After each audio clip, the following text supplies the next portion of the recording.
On a dusty afternoon in a small town outside of Charlotte, North Carolina, the sound of wrenches clattering echoed through a local auto repair shop.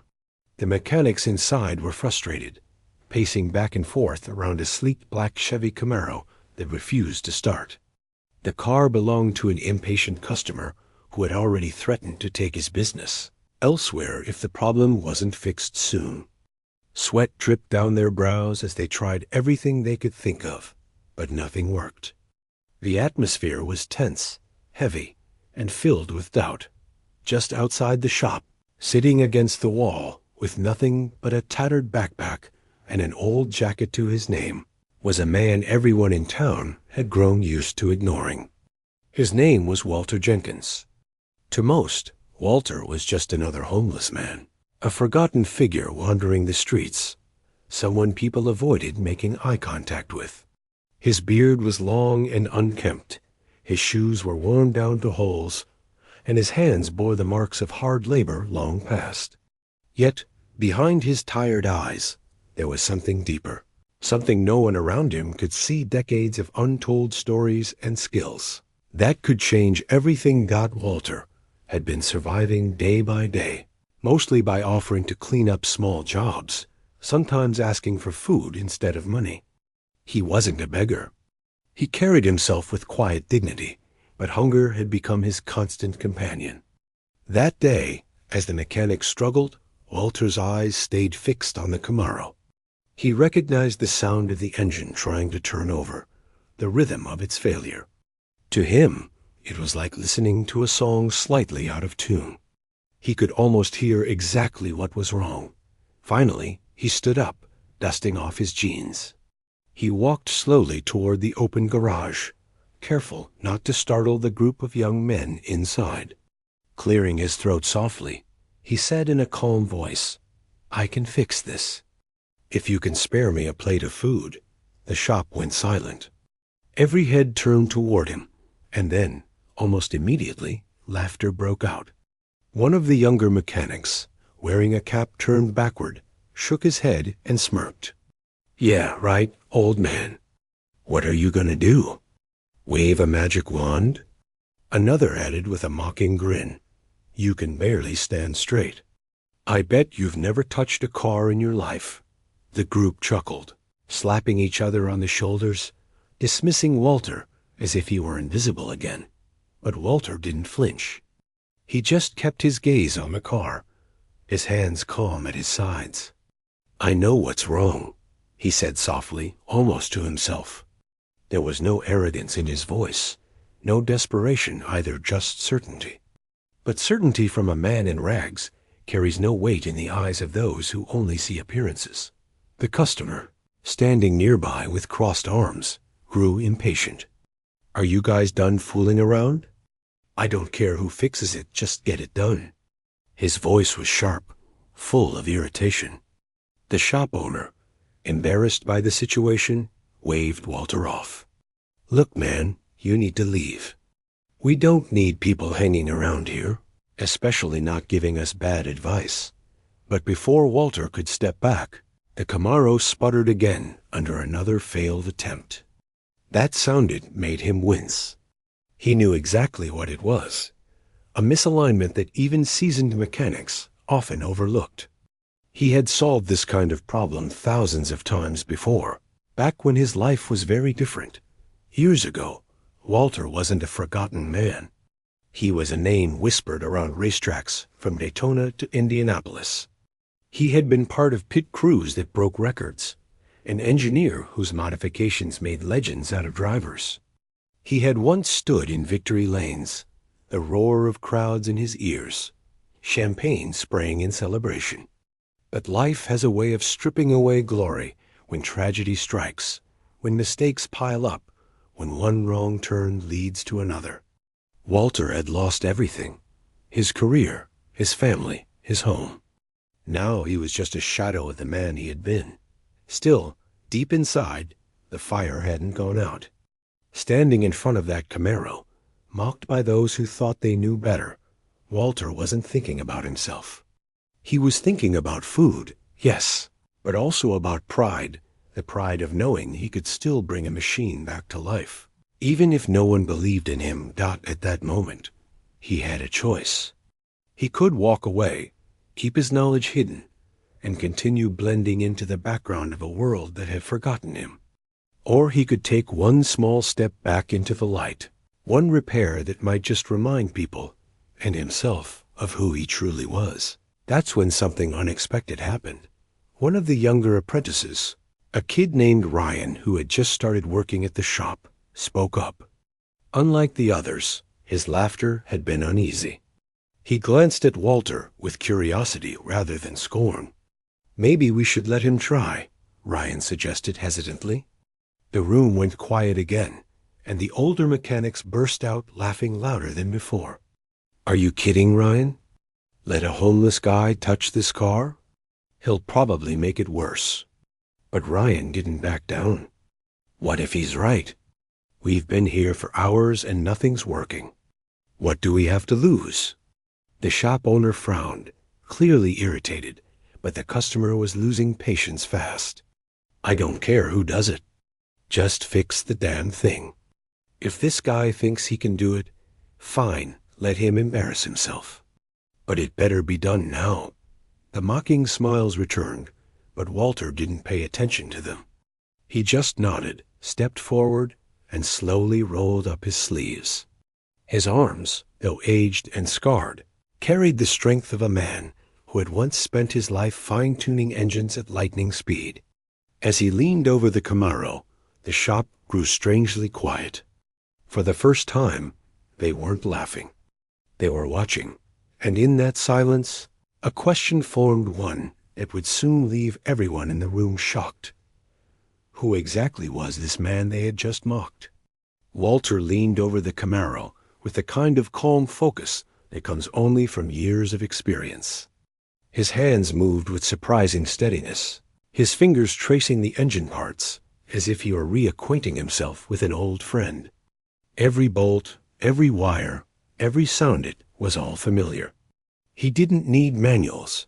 He didn't need help. His mind carried decades of knowledge, built in the roaring pits of racetracks across America. Mechanics standing around tried not to laugh again, but they couldn't hide their smirks. To them, it was a show. A homeless man pretending to be a mechanic. One of them whispered sarcastically, "Let's see if he can even tell where the battery is." Another chuckled, shaking his head. They were certain this was going to end in humiliation, but Walter ignored them completely. He listened to the faint clicks and rattles, and with each sound, he pieced together the story of what was wrong. "It's not the alternator," he murmured under his breath, almost too softly for anyone to hear. "Not the starter either.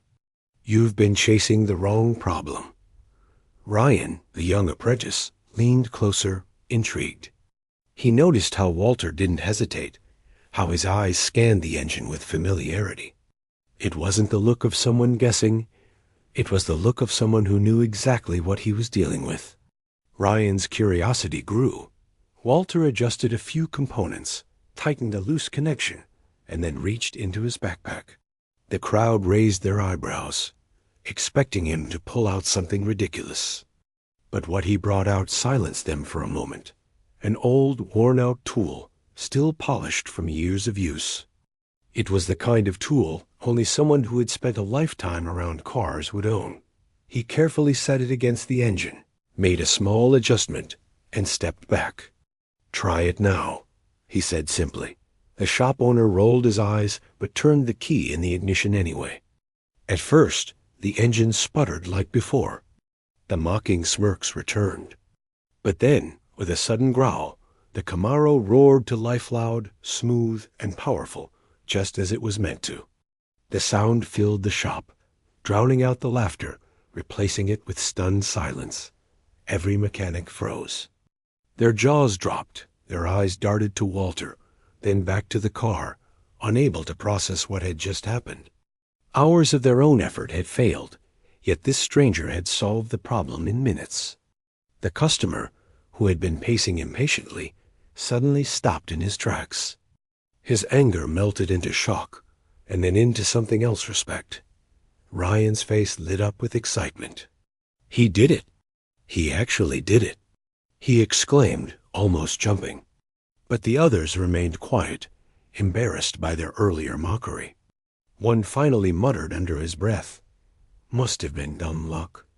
But deep down, they knew it wasn't luck. It was skill. Walter, however, didn't bask in their silence. He didn't gloat, didn't smile triumphantly. He simply stepped back, wiped his hands on his jeans, and lowered his head. "I'll take that meal now," he said quietly, as though fixing the car had been no more impressive than tying his shoes. The shop owner hesitated. He had been humiliated in front of his customer, his pride wounded. But the customer wasn't about to let this moment slide. "Get this man something to eat," the customer barked, his tone leaving no room for argument. "You should be grateful he saved you from losing my business." Reluctantly, the shop owner nodded to Ryan, who immediately hurried to grab some food from the break room. He returned with a sandwich, chips, and a bottle of water. Walter accepted the meal with a quiet thank you and sat down on a stool in the corner, eating slowly, savoring every bite as though it were a feast as he ate. The customer approached him. "Who are you?" he asked, his curiosity piqued. "You fixed something my own guys couldn't figure out. You don't just learn that on the streets. Where'd you get that kind of knowledge?" Walter paused, chewing thoughtfully. His eyes flickered with memories: fast cars, speeding down racetracks, roaring crowds, pit stops where every second mattered. He could still feel the vibration of engines under his hands, the adrenaline of working against the clock. But he swallowed those memories down the way he swallowed his food and gave a simple answer. "I used to work with cars." A long time ago. The customer narrowed his eyes, unsatisfied. He wanted more, but Walter didn't offer it. Some stories were too heavy to share with strangers, especially those who had mocked him just minutes before. But Ryan wasn't content to let it go. After the customer left, he walked over, his eyes full of admiration. "That was incredible," he said. "How did you know what to do? Who were you before all this?" Walter looked at him for a long moment. Unlike the others, Ryan's eyes weren't filled with ridicule or pity.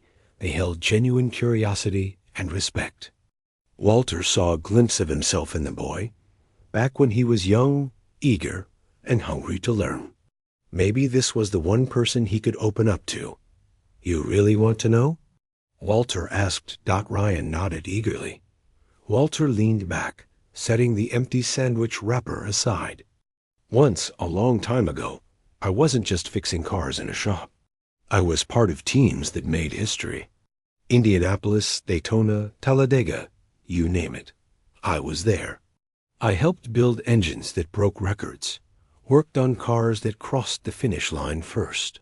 Back then, I wasn't Walter Jenkins, a man people ignore on the street. I was part of something bigger.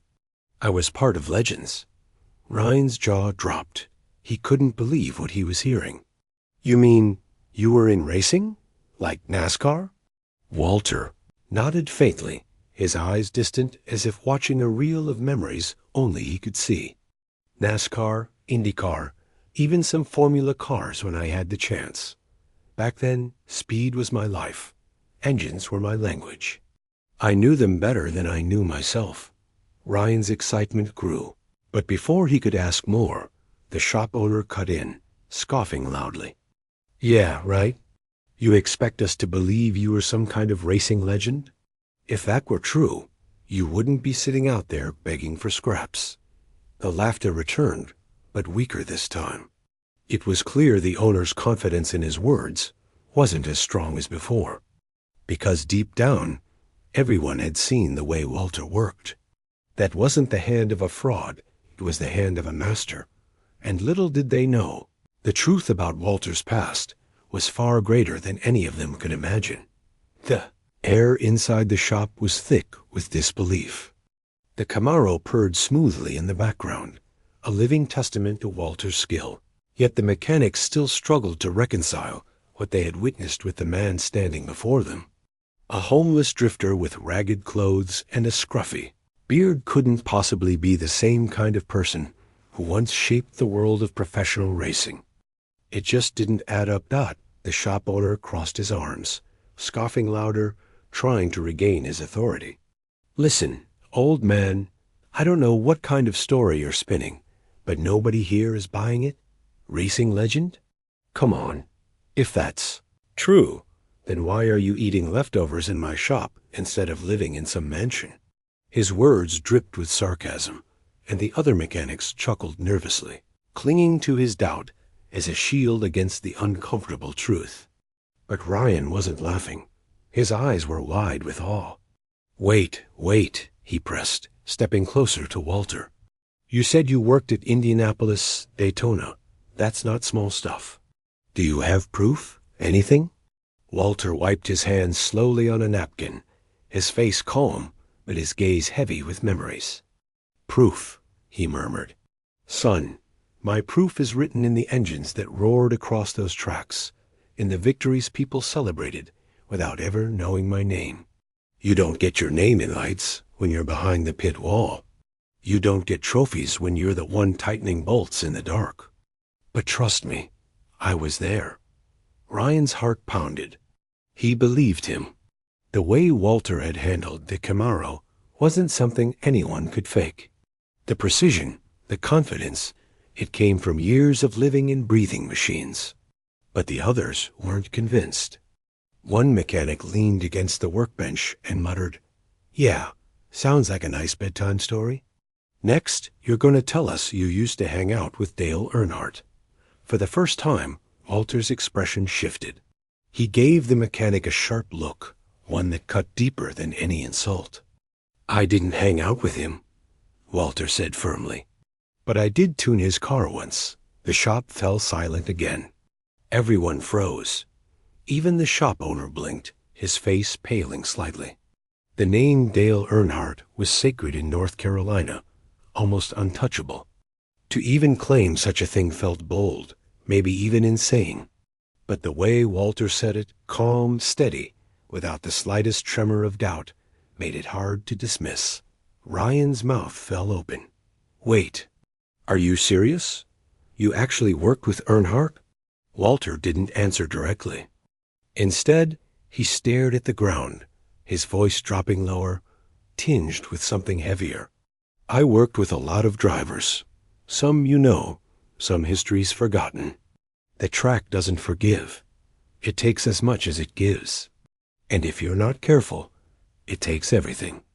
The weight of his words hung in the air. The mechanics shifted uncomfortably, unsure whether to laugh again or stay quiet. For the first time, doubt crept into their skepticism. Ryan leaned in, pressing softly. What happened to you, Mr. Jenkins? How did you end up here? Walter took a deep breath, his eyes glistening as if staring into a past he tried hard to bury. Life happened, he said, one mistake after another. A family I couldn't hold together. A career that slipped through my fingers when the sponsors moved on and younger men took my place. And when tragedy struck, he paused, his voice cracking slightly. When I lost the one person who believed in me most, everything else didn't matter anymore. Cars, races, victories, they couldn't fill the silence that followed. And so I disappeared. Or maybe the world just stopped looking for me. His confession silenced the room. For the first time, the mechanics weren't mocking him. They were listening. Behind the grease and the grime of his life, they glimpsed a man who had once lived a story far greater than any of them could imagine. But the shop owner wasn't ready to surrender. He shook his head, forcing a laugh. Nice sob story, but anyone can make up a past. For all we know, you read this in some magazine. Until I see proof, you're just a homeless guy with a lucky guess. Walter didn't argue. He didn't try to convince them with more words. He simply looked at the Camaro, its engine humming beautifully, and whispered, Engines don't lie. People do. Those words hit harder than anyone expected. Even Ryan felt a chill run down his spine. The customer, who had stayed quietly near the doorway, stepped forward again. He had been listening closely, his expression unreadable. "What's your name again?" he asked. Walter hesitated for a moment before answering. "Walter Jenkins." A customer's eyebrows lifted slightly. "Jenkins?" "Wait a minute." He pulled out his phone, typing quickly. The mechanics exchanged confused glances as the man scrolled, his eyes narrowing in focus. Then his face changed, his jaw tightening in surprise. "No way," he muttered under his breath. Ryan's curiosity boiled over. "What is it? What did you find?" The customer turned his screen toward them. On it was an old black and white photograph from a racing article online, an image of a younger man standing proudly next to a race car in pit lane, wearing a headset and holding a wrench. His face was cleaner, his hair shorter, but the resemblance was undeniable. The caption beneath read, "Walter Jenkins, lead mechanic for the Jenkins Racing Team, 1989 Daytona 500. The room erupted. The mechanics gasped, their skepticism crumbling in an instant. Ryan's eyes widened in shock, while the shop owner stammered, That can't be." But it was. The evidence was right there in front of them. Walter looked away, almost embarrassed by the recognition. He hadn't wanted his past dragged back into the light. But it was too late now. The truth was out. The customer smiled faintly, shaking his head. "You weren't lying. You really were somebody. A racing legend, right here in front of us." Walter sighed, his shoulders heavy. "I wasn't a legend. The drivers were. I just kept the cars alive long enough to let them make history. That was my job. And for a while, I was damn good at it." Ryan couldn't hide his excitement. "This is insane. Guys, do you realize who we're standing with? He's living history. Mr. Jenkins, you've got to tell us more. What was it like? What was the greatest race you ever worked?" Walter gave a faint smile, one corner of his lips lifting. There were too many. Too many nights without sleep, too many days running on adrenaline and coffee. But I'll tell you this, every race was a battle. And every win was a miracle. The mechanics who had mocked him moments earlier stood awkwardly in the background, their pride shattered. None of them dared to laugh now. They had ridiculed a man whose hands had touched engines that roared in front of millions, whose skill had carried champions across finish lines. And the irony was cruel. The man they had dismissed as worthless had once been worth more to racing history than any of them could ever dream to be. But what none of them realized yet was that this encounter wasn't just about fixing a car or revealing a past. It was about something bigger, something that would spark a chain of events none of them could have predicted. Because Walter Jenkins's story was far from over. The discovery spread through the shop like wildfire. The photograph on the customer's phone had turned skepticism into awe, and every pair of eyes now lingered on Walter with a mixture of shame and fascination. The man they had mocked just hours earlier wasn't simply a stranger off the street. He was a piece of living racing history. Ryan could barely contain his excitement. He bombarded Walter with questions, his youthful enthusiasm spilling out. What was it like being in the pit at Daytona? Did you really know Earnhardt? How fast could those cars go when you tuned them? What was the most difficult race you ever worked? Walter chuckled softly, the sound weary but warm. "Slow down, son. If I told you all the stories, we'd be here until next week." His eyes softened as he looked at Ryan. "But I will say this, the pit lane isn't glamorous. People think it's all cheers and champagne, but behind the wall, it's sweat, grease, and nerves. Every second counts. Every mistake could cost someone their life. And every victory feels like a dream you don't want to wake up from. Ryan hung on to every word, but the others stood quietly, shifting awkwardly. Their earlier mockery burned in their chests like shame.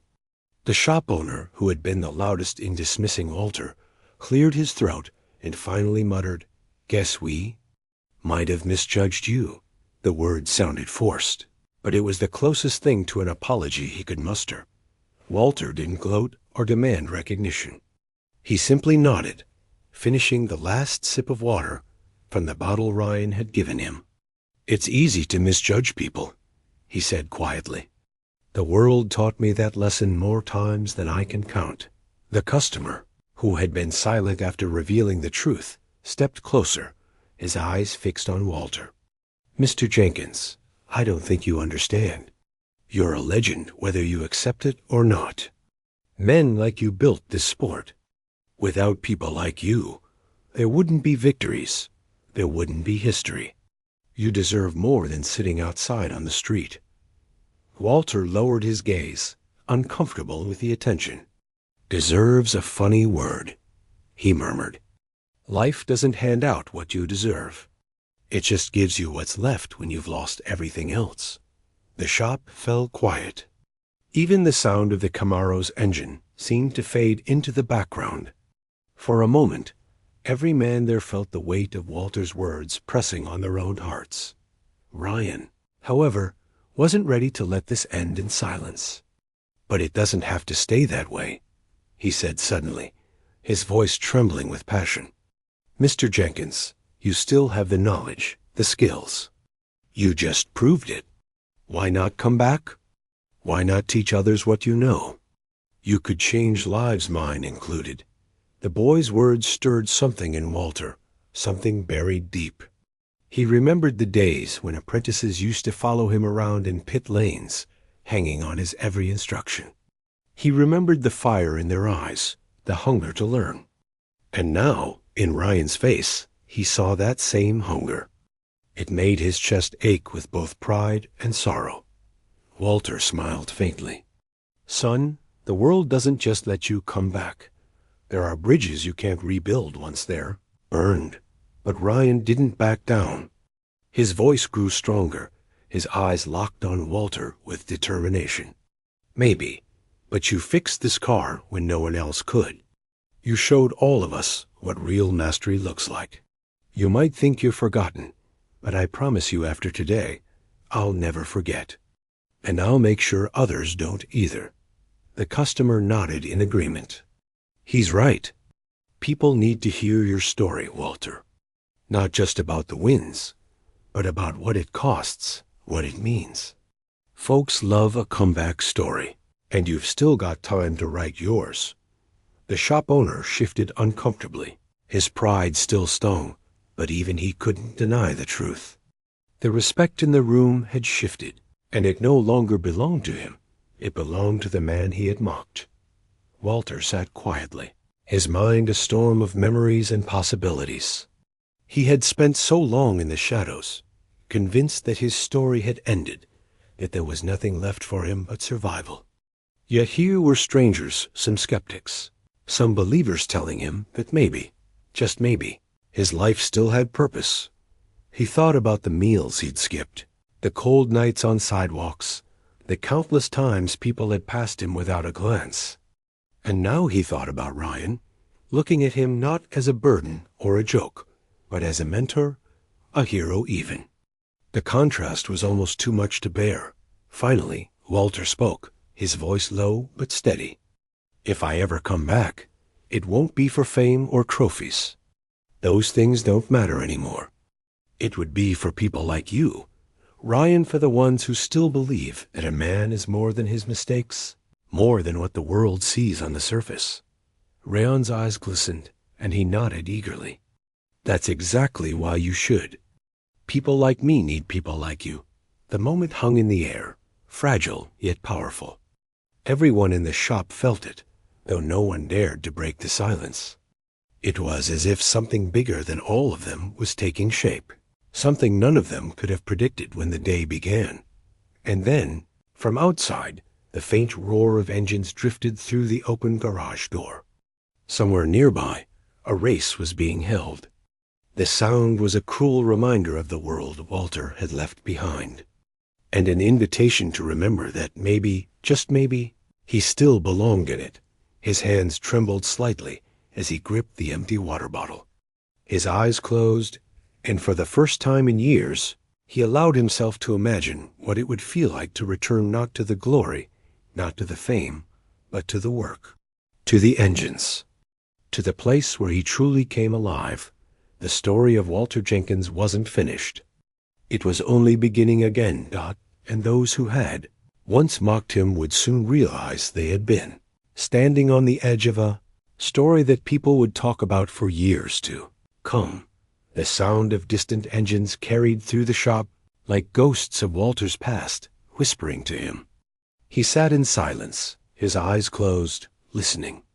To the others, it was just noise, but to him, it was music, each rev, each roar telling a story of speed, danger, and glory. For the first time in years, Walter let the sound ignite something inside him, something he thought had long since died.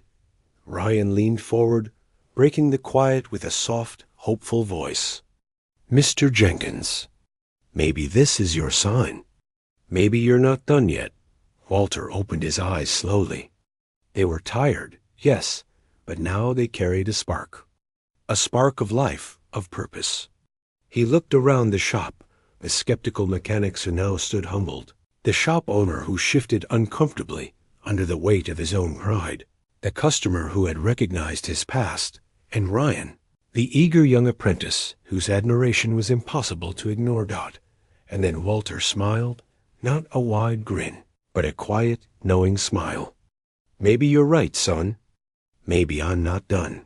He stood, his knees stiff from years of hardship, but his posture taller than before. "You all saw me today," he said, his voice stronger now. "You saw what I can do.